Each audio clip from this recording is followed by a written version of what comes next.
మహావానరుడైనటువంటి హనుమ లంకాపట్టణానికి వచ్చి అగ్ని సంస్కారం చేశారు. లంకంతా కాలిపోయింది, బురుజులు పడిపోయాయి, కోటలు కాలిపోయాయి, మేడలు కాలిపోయాయి, ఇన్ని కోట్ల మంది మరణించారు.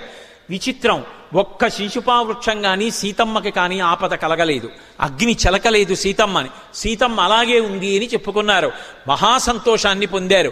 ఒక్కసారి దూకిక్కడి నుంచి దూకారు. అశోకవనంలోకి వెళ్ళి సీతమ్మ ముందు నిలబడ్డారు. అమ్మా నువ్వు క్షేమం కదా తల్లి, నిన్ను ఇలా చూశాను, మహాసంతోషం అమ్మా, నాకు అనుమతి ఇప్పించు, బయలుదేరుతానన్నారు. నాయనా రాక వచ్చావురా నాయన, రామకథ చెప్పావురా, రామనామం చెప్పావురా, అప్పుడే వెళ్ళిపోతానంటావు, ఇంకొక్క రోజైనా ఉండి ఎక్కడో పొదలో ఉండి మళ్ళీ రామకథ రామనామం చెప్పరా తండ్రి. ఏంది ఆవిడ? కాదమ్మా బయలుదేరాలి, రామకార్యం నిర్వర్తించాలి, కాబట్టి బయలుదేరుతానమ్మా, నాకు అనుజ్ఞ ఇమ్మన్నారు. అమ్మకి నమస్కారం చేశారు, అమ్మ యొక్క ఆశీర్వచనాన్ని పొందారు. మళ్ళీ బయలుదేరి తుంగపద్మకజుష్టాభిర్ నీలాభిర్ వరరాజిభి సోత్తరీయమివాంబోధై శృంగ